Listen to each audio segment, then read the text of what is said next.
जूतों से मारूंगा, ये भाजपा के लोग कह रहे हैं मान्यवर। आप कहते हैं मैं एक फोन कॉल की दूरी पर हूं। मैं पूछना चाहता हूं क्या इस सरकार के पास कॉल करने के लिए 2 रुपए भी नहीं है? अरे 2 रुपए नहीं है तो हम लोगों से ले लो, लेकिन कॉल कर लो किसानों को। जलियांवाला बाग कांड में शहादत देने वालों के वंशजों को आप खालिस्तानी कह रहे हैं। जो डीजल दे रहा है उस पर मुकदमा, जो खाने का इंतजाम कर रहा है उस पर मुकदमा, एनआईए लगा दो, सीबीआई लगा दो, पुलिस लगा दो, जांच लगा दो। इनकी समस्या ये नहीं कि किसानों को ये बिल समझ में नहीं आया, इनकी समस्या ये है कि किसानों को ये बिल समझ में आ गया है और अब ये तीनों काला कानून वापस चाहते हैं। आप बड़े अक्लमंद समझते हैं अपने आप को। अरे किसान को इतना मूर्ख मत समझिए भाजपा के लोगों। वो बिगड़ैल बहल की नाक में नकेल डालते हैं, आपकी सरकार के नाक में भी नकेल डाल देंगे, चिंता मत कीजिए। उन 4 पूंजीपति लोगों की सरकार है जिनके लिए कानून बनाते हैं और जिनसे चंदा लेकर ये लोग चुनाव लड़ने का काम करते हैं। जो लाल किले पे लोग आए थे वो भारतीय जनता पार्टी के लोग थे जिन्होंने लाल किले पे हमला किया, जिन्होंने लाल किले पर तिरंगे का अपमान किया। और वो दीप सिद्धू जो भाजपा का नेता है उसकी फोटो प्रधानमंत्री के साथ है, देश के गृह मंत्री के साथ है। भारतीय जनता पार्टी को इसका जवाब देना चाहिए कि भाजपा के नेताओं ने लाल किले का अपमान क्यों किया, तिरंगे का अपमान क्यों किया। मैं दुष्यंत कुमार की चंद पंक्तियों से अपनी बात शुरू करना चाहता हूं कि हो गई है पीर पर्वत सी पिघलनी चाहिए, हो गई है पीर पर्वत सी पिघलनी चाहिए, इस हिमालय से कोई गंगा निकलनी चाहिए और सिर्फ हंगामा खड़ा करना मेरा मकसद नहीं, मेरी कोशिश है कि ये सूरत बदलनी चाहिए। आज मुल्क में जो हालात है किसान के मान्यवर, आज क्या हालत कर दी गई है इस देश में। पिछले 76 दिनों से किसान आंदोलन पर है, उनके ऊपर लाठियां चलाई गई, आंसू गैस के गोले छोड़े गए, बूढ़े किसानों की आंखें फोड़ दी गई, कड़कती ठंड में पानी की बौछारें की गई, उनको आतंकवादी कहा गया, उनको गद्दार कहा गया, उनको खालिस्तानी कहा गया मान्यवर, उनको अपमानित किया गया। यहां तक कि भारतीय जनता पार्टी के एक विधायक ने कहा ये किसान नहीं आतंकवादी हैं, इनको शूट कर देना चाहिए और अगर दिल्ली पुलिस नहीं कर पाती तो मैं इनको जूतों से मारूंगा, जूतों से मारूंगा। ये भाजपा के लोग कह रहे हैं मान्यवर। इस देश के अन्नदाता जो आपको अनाज पैदा करके आपका पेट भरते हैं, आप उनको जूतों से मारने की बात करते हैं। 11 दौर की आप वार्ता कर चुके, सारी की सारी वार्ता फेल। आप कहते हैं मैं एक फोन कॉल की दूरी पर हूं। मैं पूछना चाहता हूं क्या इस सरकार के पास कॉल करने के लिए 2 रुपए भी नहीं है? अरे 2 रुपए नहीं है तो हम लोगों से ले लो, लेकिन कॉल कर लो किसानों को, कॉल कर लो किसानों को। उनकी पीड़ा चरम पर पहुंच चुकी है मान्यवर। 165 किसानों ने अब तक अपनी शहादत दी है। आप जाइए गाजीपुर बॉर्डर पे, वहां पे 97 साल के इलम सिंह आपको मिलेंगे। उनके 2 बेटे फौज में हैं, रो रो के कहते हैं मुझे इस उम्र में उग्रवादी कहा जा रहा है, नक्सलवादी कहा जा रहा है। उनकी पीड़ा है मान्यवर। आप जाइए टीकरी बॉर्डर पे, आप जाइए सिंगू बॉर्डर पे, पीड़ा के साथ वो लोग कहते हैं शहीद आजम भगत सिंह के वंशजों को, शहीद लाला लाजपत राय के वंशजों को, जलियांवाला बाग कांड में शहादत देने वालों के वंशजों को आप खालिस्तानी कह रहे हैं, आतंकवादी कह रहे हैं, उनको अपमानित करने का काम कर रहे हैं। मैं आपसे पूछना चाहता हूं क्या दुश्मनी है आपकी इन अन्नदाताओं से? चलिए सब कुछ कर लिया आपने, अब तो कम से कम उनके ऊपर दया कीजिए और ये तीनों काला कानून वापस लेना ही पड़ेगा, आपको लेना चाहिए। अब आपने जुल्म की इंतहा कर दी है। आप चले जाइए गाजीपुर बॉर्डर पे मान्यवर, कटीले तार, बड़े बड़े कीले गाड़ दी गई हैं, 12-12 इंच की कीले सड़कों पे गाड़ दी गई हैं। देखकर ऐसा लगता है कि दुश्मन देश की सेना आने वाली है। ऐसी स्थितियां दो परिस्थितियों में जन्म लेती हैं मान्यवर।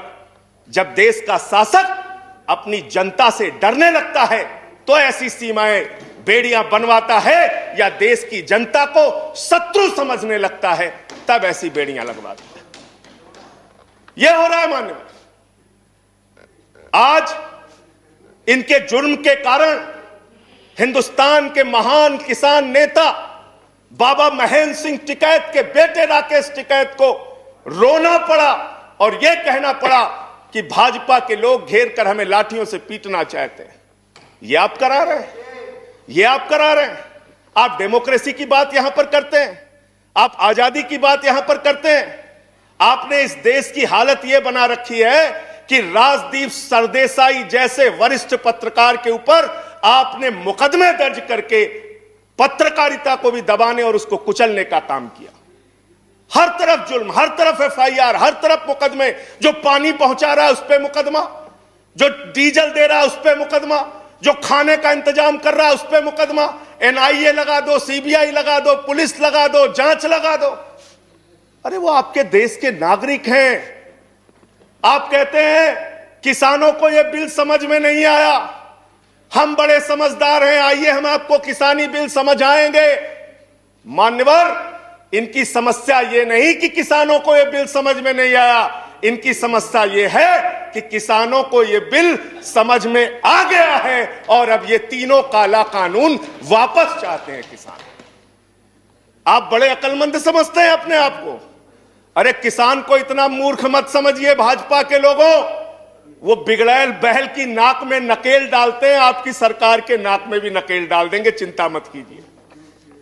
मैं आज सुन रहा था मान्यवर, मुझे बड़ा आश्चर्य हुआ।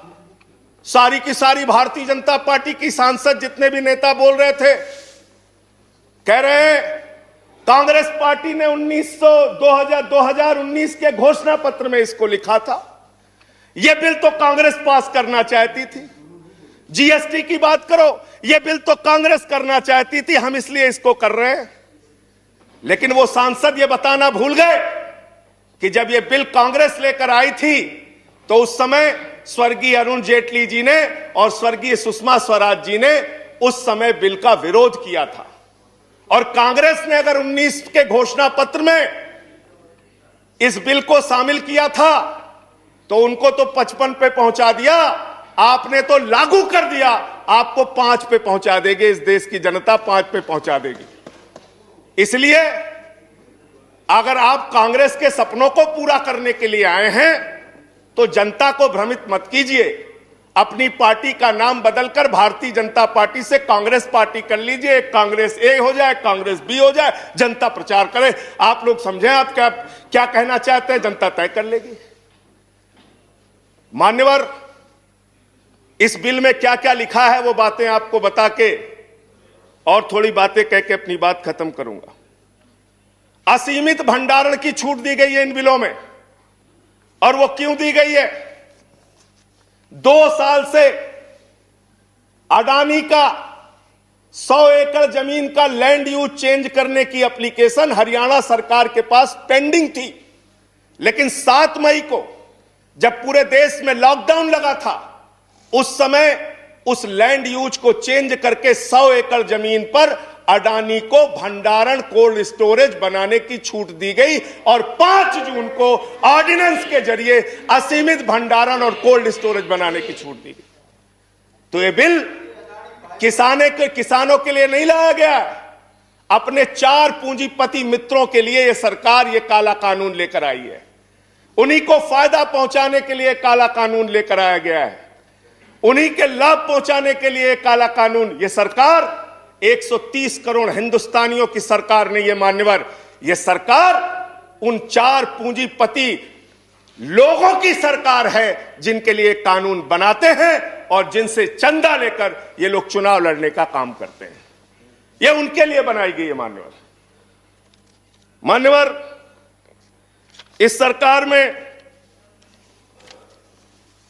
कहा गया दिल्ली के मुख्यमंत्री के बारे में कि किसानों का साथ दे रहे हैं, किसानों का साथ दे रहे हैं। मैं पूरी जिम्मेदारी के साथ कहना चाहता हूं सदन के अंदर, दिल्ली के मुख्यमंत्री अरविंद केजरीवाल, आम आदमी पार्टी किसानों का साथ दे रही थी, देती रहेगी। और आपने हमसे 9 स्टेडियम मांगा, जेल बनाने के लिए केजरीवाल जी ने इनकार किया। हम वहां पानी का इंतजाम कर रहे हैं, आप पानी का इंतजाम रोक रहे हैं। हम वहां शौचालय का इंतजाम कर रहे हैं, आप वहां शौचालय का इंतजाम रोक रहे हैं। आप वहां पर लोगों को पानी, खाना, शौचालय इस तक पर प्रतिबंध लगाना चाहते हैं। इंटरनेट, वो दुश्मन देश के नागरिक हैं क्या? उनके साथ इस तरह का व्यवहार आप कर रहे हैं। एक माहौल बनाया गया 26 जनवरी को, लाल किले पे हमला, लाल किले पे हमला। 7 रूट पे किसान ट्रैक्टर रैली लेके निकला, मान्यवर तिरंगा रैली लेके निकला, और 7 रूट पर कहीं किसान ने कोई उपद्रव नहीं किया, कोई हिंसा नहीं की। जो लाल किले पे लोग आए थे वो भारतीय जनता पार्टी के लोग थे, जिन्होंने लाल किले पे हमला किया, जिन्होंने लाल किले पर तिरंगे का अपमान किया। और वो दीप सिद्धू जो भाजपा का नेता है, उसकी फोटो प्रधानमंत्री के साथ है, देश के गृह मंत्री के साथ है। भारतीय जनता पार्टी को इसका जवाब देना चाहिए कि भाजपा के नेताओं ने लाल किले का अपमान क्यों किया, तिरंगे का अपमान क्यों किया। मैं ये कहना चाहता हूं मान्यवर, आज वो दीप सिद्धू संजय जी कंक्लूड कीजिए।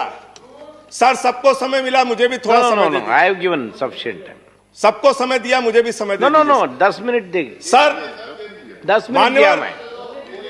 मान्यवर दीप सिद्धू भाजपा का नेता वो फरार है, जिसने लाल किले पे हमला किया, जिसने तिरंगे का अपमान किया। अपनी घिनौनी राजनीति के चक्कर में ये लोग कहां तक जा सकते हैं, इसका सच है ये जो सामने आया है। आप एमएसपी देने की बात कहते हैं, आप कहते हैं हम इस देश के किसान को एमएसपी देंगे। बड़ी अजीब बात है मान्यवर, इस देश के किसान को एमएसपी देने के नाम पर क्या कर रहे हैं ये? मैं उत्तर प्रदेश की खबर बता रहा हूं। 10 धान के क्रय केंद्रों पर 10 अधिकारियों के खिलाफ एफआईआर हुई, क्योंकि क्रय केंद्र में खरीद में एमएसपी में गड़बड़ी की गई। इसी तरीके से 1 रुपए किलो गोभी बिक रही थी तो किसान ने अपनी गोभी पे ट्रैक्टर चला दिया। उत्तर प्रदेश की खबर। बरेली के अंदर उत्तर प्रदेश में 3 करोड़ की धान खरीद हो गई कागजों पे, किसान का पता तक नहीं है। तो डेरेक ओब्रायन साहब, जो यूपी में खरीद हुई है वो भूतों की खरीद हुई है, किसान का पता नहीं, नाम दर्ज करके खरीद हो गई। 4 साल में गन्ना किसानों पे मात्र 10 रुपए इन्होंने बढ़ाया है उत्तर प्रदेश के अंदर, मात्र 10 रुपए मान्यवर। तो इसलिए ना आप एमएसपी देना चाहते हो, ना किसान को उसके फसल का दाम देना चाहते हो। असीमित भंडारण की छूट देकर आपने पूंजीपति मित्रों को यह सुविधा दे दी कि सस्ते में किसान से अनाज खरीदेंगे, सस्ते में किसान से फल खरीदेंगे, सस्ते में किसान से सब्जियां खरीदेंगे, उसका बड़े बड़े स्टोरेज में भंडारण करेंगे, जमाखोरी करेंगे, और जब बाजार में फल सब्जियों की कमी हो जाएगी, अनाज की कमी हो जाएगी, तो महंगे दामों में जनता को बेचेंगे। यानी आपने महंगाई को, जमाखोरी को, कालाबाजारी को इस बिल के माध्यम से लीगलाइज करने का, वैधता प्रदान करने का काम किया है। इस देश में महंगाई बढ़ाने का काम किया है, उसका रास्ता आपने खोला है। इसलिए भी ये बिल, तीनों का तीनों काला बिल वापस लिया जाना चाहिए। Thank you.